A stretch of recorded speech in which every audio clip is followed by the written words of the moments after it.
नमस्कार दोस्तों, मैं doctor Manju Jain, retired associate professor from SN. Singh degree college Kanpur. मैं पिछले कई महीनों से धर्म मार्ग नामक शीर्षक के अंतर्गत आपको आध्यात्मिक और धार्मिक विचारों से संबंधित छोटे छोटे प्रसंगों के वीडियो शेयर करती हूँ। तो धर्म मार्ग पे चलना और प्रेरणादायक कहानी, सीख देने वाली कहानी, इंस्पायर करने वाली जो कहानी होती है, और धर्म मार्ग पे यदि हम चलें तो हमारा जीवन बहुत ही सरस मधुर तो होगा ही, साथ ही कठिनाइयों से जूझने का मनोबल होता है, मनोबल बढ़ जाता है और हम दुगने उत्साह और दृढ़ विश्वास के साथ आगे बढ़ते हैं। और सबसे बड़ी बात कि धर्म मार्ग पे जो व्यक्ति चलता है उसका अपना तो लाभ होता ही है, इसके साथ साथ उसके परिवार, समाज और राज्य, पूरे देश का भी लाभ होता है। तो मेरी यही आपसे अपील है, गुजारिश है आपसे कि हर व्यक्ति को कहीं ना कहीं धर्म को अपनाना या धर्म मार्ग पे चलना आवश्यक होता है। तो आज भी मैंने एक टाइटल निकाला है आपके लिए, एक सोचा है, एक विचार जो कि सुंदर अनुभूति देता है, और नाम भी उसका क्या है, सार्वभौम सौंदर्य, ये टाइटल है।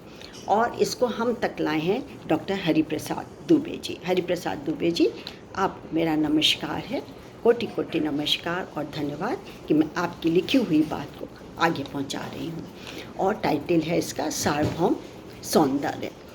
सौंदर्य शाश्वत चेतना का स्रोत है, चित्त की इच्छा इसका मुख्य हेतु है।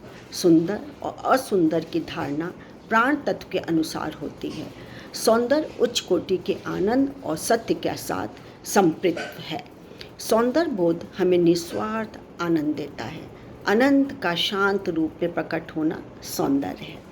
भगवान अनंत मंगल, सत्य तथा सुंदरता की खान है। सौंदर्य का संबंध आत्मा की उदात्त वृत्ति से रहता है। हमारी सांस्कृतिक चेतना जितनी उदात्त होती है, सौंदर्य चेतना उतनी महत्वपूर्ण बन जाती है। सौंदर्य में रोचकता उसका प्राण है। भावना जीवन की तुष्टि और पुष्ट सौंदर्य का प्रयोजन है। सौंदर्य तृप्ति से जीवन का विकास, हृदय में उदात्त वेदना का संचार, प्राणों में स्फूर्ति का संचार तथा कल्पना के लिए नवीन आलोक का सृजन और शांति का संचार होता है। बुद्धि को नवीन चेतना और कल्पना को सजीवता मिलती है। आनंद गुण है सौंदर्य, पूरा आनंदमय जो चीज़ होती है वो है सौंदर्य। सौंदर्य से उत्पन्न आनंद क्या है, रस है। सत्य से उत्पन्न आनंद प्रसन्नता और शिवानुभूति का आनंद प्राप्ति है। सत्य वह है जिसमें हमें विश्वास हो, और विश्वास उसी अवस्था में होता है जहाँ अनुभव का विरोध ना हो। सौंदर्य आनंद का दूसरा ही नाम है। सुंदर वस्तुओं का सामान्य धर्म ही सौंदर्य है। हीरे के गुणों की परख के लिए जौहरी की आँख चाहिए। रिझाने वाले रूप के लिए रिझाने वाली आँखें चाहिए। उपनिषदों में सत्य शिव सुंदर की अभिव्यक्ति है। सौंदर्य सदा मनोज्ञ रहता है। प्राणहीन अंगों का रस है। रस को रति, राग, प्रीति और वेग का पर्याय कहा गया है। सृष्टि में चतुर्दिक परिलक्षित हो रहा एक चिर सौंदर्य, एक चिरंतन सत्य का आभास है। सौंदर्य सात्विक, निर्दोष और स्वयं प्रकाश है। वेदों में सौंदर्य तत्व को स्वस्ति कहा गया है। सौंदर्य देखकर सभी की दृष्टि बार बार उधर ही तो जाती है। सौंदर्य एक जादू की तरीके, एक चमत्कार की तरीके से है।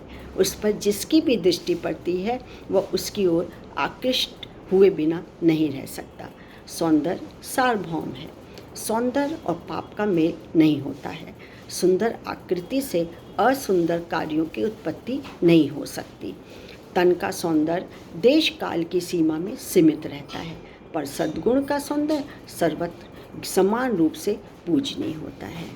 तो दुबे जी, आपके ये विचार मुझे इतने अच्छे लगे कि मैं अपने आप को रोक नहीं सकी, और मैंने सोचा कि ये तो ज़रूर सब जगह पहुंचना चाहिए, इसीलिए मैंने आप तक वीडियो शेयर की है।